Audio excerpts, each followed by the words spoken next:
ये क्या मामाश्री, तुला व्यापारियों के हाथ में शोभा देती है, राजनीतिज्ञों के नहीं। राजनीति दुनिया का सबसे कठिन व्यापार है मेरे प्यारे सम्राट। जहां शत्रु का लाभ और अपनी हानि ठीक से तोली नहीं गई तो पराजय का मुख देखना पड़ता है दुर्योधन। जैसे जैसे ये तुला, जिसकी एक ओर 100 कौरव और दूसरी ओर 5 पांडव, परंतु अभी तक इस तुला का संतुलन बना हुआ है दुर्योधन।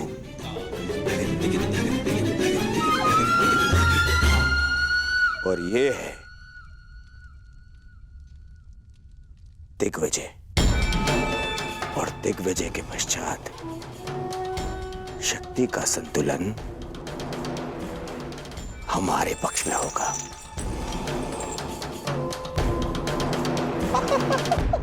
तुम नहीं समझोगे मेरे प्यारे सम्राट।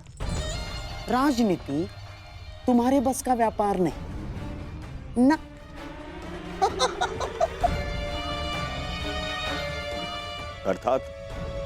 अर्थात एक चतुर राजनीतिज्ञ के लिए यह आवश्यक है कि अपनी शक्ति बढ़ाने के साथ साथ शत्रु की शक्ति का नाश भी करे। तुला का भार अपने पलड़े की ओर करने के लिए यह आवश्यक नहीं है कि अपना भार बढ़ा लिया जाए। शत्रु का भार कम करके भी यह सब किया जा सकता है दुर्योधन। मामाश्री, आपकी ये बातें मेरी समझ के तो बाहर है। परंतु भविष्य मेरे दृष्टि के भीतर है दुर्योधन। तुम और मैं, हम दोनों कर्ण के साथ दिग्विजय पर चलेंगे। क्यों मामाश्री, आपको कर्ण की शक्ति पर विश्वास नहीं है? कुछ विजय शक्ति से नहीं, नीति से की जाती है। कर्ण तुम्हारी शक्ति बढ़ाने के लिए दिग्विजय करेगा और हम पांडवों की शक्ति कम करने के लिए संधि करेंगे। और पांडवों की सबसे बड़ी शक्ति है वासुदेव कृष्ण, और हमारा लक्ष्य है या तो वासुदेव कृष्ण हमारे पलड़े में आ जाए या तो पांडवों के पलड़े से हट जाए।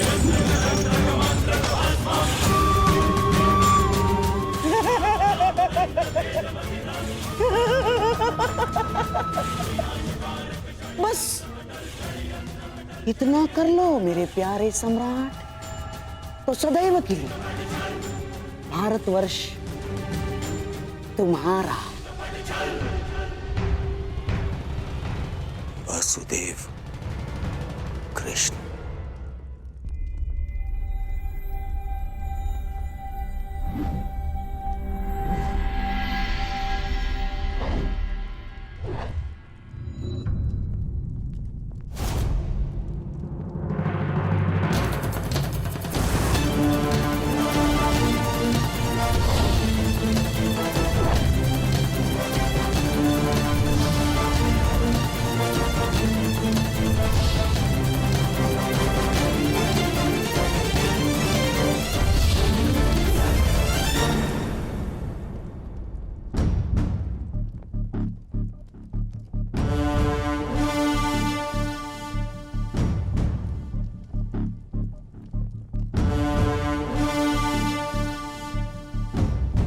फिर से मेरे समीप आने से चूक गए कान्हा।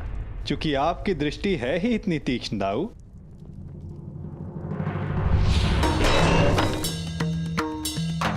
यदि रक्षक की दृष्टि तीक्ष्ण ना हुई तो शत्रु का कार्य सरल हो जाता है कान्हा। और मेरी दृष्टि से आज तक कोई भी दुश्मन की परछाई बच के नहीं जा सकी आज तक, और मेरे प्रहार से शत्रु के प्राण।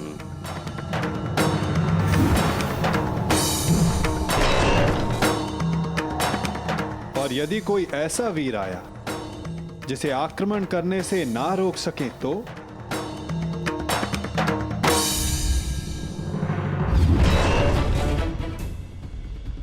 यदि वो कोई मनुष्य हुआ तो अपने काल को पुकारेगा। यदि वो राक्षस हुआ तो वो अपने प्राणों की भिक्षा मांगेगा।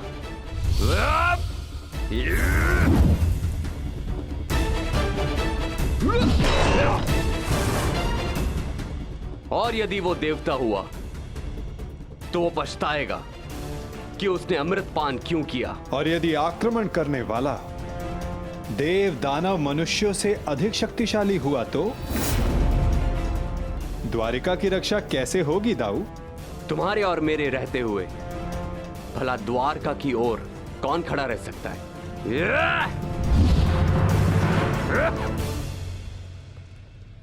और यदि ऐसा कोई हो जो आपके और मेरे समक्ष खड़ा हो सके तो?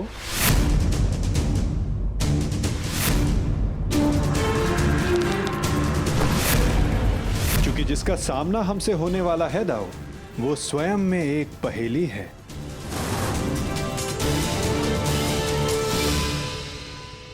कब कौन समक्ष आ जाए कुछ कहा नहीं जा सकता दाऊ।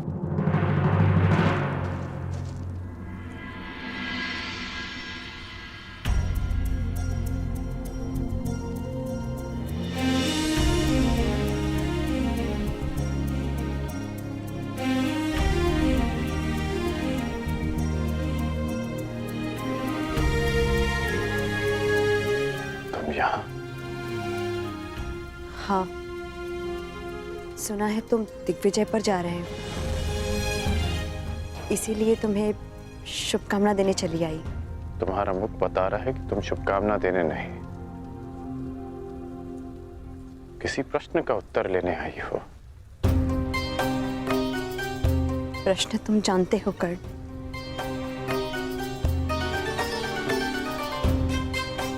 जानता हूं कि मेरा लक्ष्य क्या है,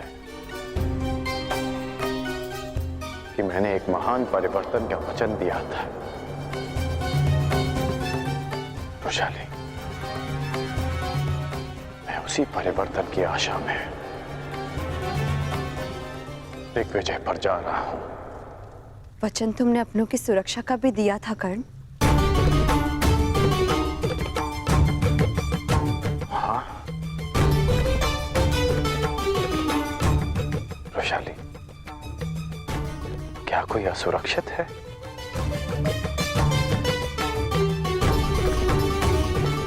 किसी को उसके अधिकारों से वंचित किया गया है क्या? हाँ, तुम्हारे अपनों में तुम्हारे राज्य के निवासियों के अतिरिक्त कोई और भी सम्मिलित है कर्ण।